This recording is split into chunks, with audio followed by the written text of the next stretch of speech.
मेरा नाम डॉक्टर अमित कुमार हुआ। मैं श्री ध्रुव मेडिकल जोन हॉस्पिटल का कंसल्टेंट ऑर्थोपेडिक सर्जन हूँ।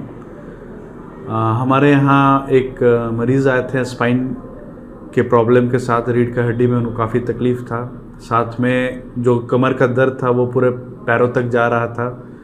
उनको चलना फिरना बहुत मुश्किल हो गया था, मुश्किल से 100 मीटर चल पाते थे।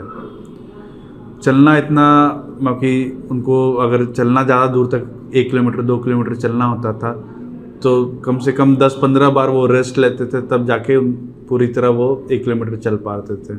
परेशानी बहुत था, तो फिर वो हमारे पास आए तो हमने उनकी परेशानी देखते हुए उनका एग्ज़ामिन किया अच्छे से। तो एग्ज़ामिनेशन में पता चला कि उनका जो नस है कमर में बहुत ज़्यादा दब रहा है। तो नस को जो दबता है उसके लिए हम लोग को एमआरआई की ज़रूरत पड़ती है। एमआरआई करवाया तो पता चला L3 L4 लेवल पे बहुत ज़्यादा नस दबा हुआ है। जो नस दबने का भी जो डिस्क प्रोलैप्स होता है उसमें 2 तरह का प्रोलैप्स होता है। एक पार्शियल प्रोलैप्स होता है, यानी आधा ही हिस्सा डिस्क का नस को दाब रहा होता है, और एक फुल प्रोलैप्स होता है जिसको एक्सट्रूजन कहते हैं। तो इनका फुल डिस्क प्रोलैप्स था, साथ में एक्सट्रूजन था, जिसके वजह से इनका चलना फिरना बैठना ये सब सारा चीज़ बहुत मुश्किल था। मुश्किल से चलना फिरना हो रहा था। फिर भी हम लोग तुरंत ऑपरेशन के लिए नहीं जाते हैं। बीच का एक रास्ता होता है दवाई प्लस एपिड्यूरल इंजेक्शन। तो हमने इनको एपिड्यूरल इंजेक्शन दिया और 15-20 दिन का समय लिया कि आप अगर 15-20 दिन में दवाई और एपिड्यूरल इंजेक्शन से आराम मिलता है तो ठीक है, नहीं तो फिर हम लोग ऑपरेशन के लिए जाएंगे।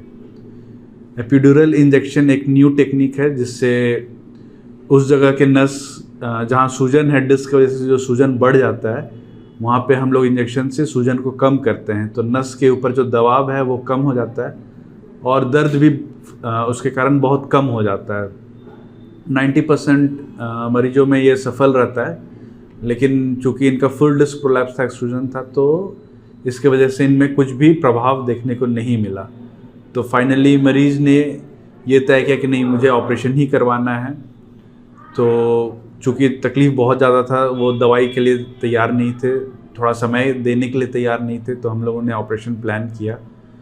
ऑपरेशन में हम लोग जो नस जो दबा हुआ होता है उसको सीआरएम या इमेज इंटेंसिफायर पे जाके देखते हैं कि ये नस किस लेवल पे दबा हो, क्योंकि जो कमर होता है वो बहुत बड़ा एरिया है, पूरा एरिया को हम लोग ऑपरेशन नहीं कर सकते। तो पार्टिकुलर मिनी इंसिजन से हम लोग ऑपरेट करते हैं, जिसमें 1 से 2 इंच में ही सारा ऑपरेशन किया जाता है। मुश्किल से 3 से 4 टाँका लगता है इसमें। फिर हमने ऑपरेशन जाके किया। ऑपरेशन से फलस्वरूप जो है जो डिस्क था वो निकाल दिया गया। नस पहले से बहुत बेहतर तरीके से खुल गया। इसके बाद इनका जो तकलीफ़ है, ऑपरेशन के जस्ट 2-3 दिन के बाद ही 90% तक इनका तकलीफ़ कम हो गया और ये अब अच्छे से चल फिर रहे हैं। ऑपरेशन के अगले दिन से ही हमने चलने वलने के लिए कह दिया है। अब चलना फिरना सब कुछ करना ये अगले दिन से कर रहे हैं और पहले से बहुत बेहतर है। धन्यवाद। सर, क्या नाम है आपका?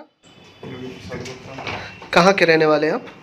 मेरा घर जठी है। जठी बॉर्डर, नेपाल बॉर्डर। अच्छा, डॉक्टर साहब ने आपका प्रशिक्षण किया है, कैसा आपको महसूस हो रहा है? ठीक है सर। एग्जामिनेशन उनका कैसा रहा? जो आपको दिक्कत थी वो अब दूर हो रही है? जी तो है।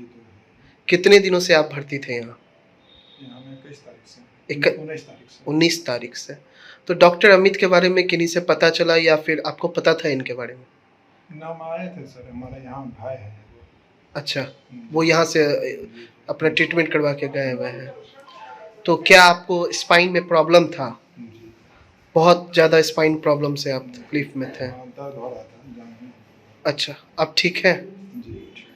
हॉस्पिटल की बात करें तो डॉक्टर का व्यवहार कैसा है और कैसा यहाँ फैसिलिटीज़ है? बहुत अच्छा है, उसमें कोई दिक्कत नहीं। स्टाफ से लेकर डॉक्टर सब ठीक है? कहाँ पे ये अस्पताल है? हाँ, दोनार के होंडा एजेंसी के बगल में है। अच्छा।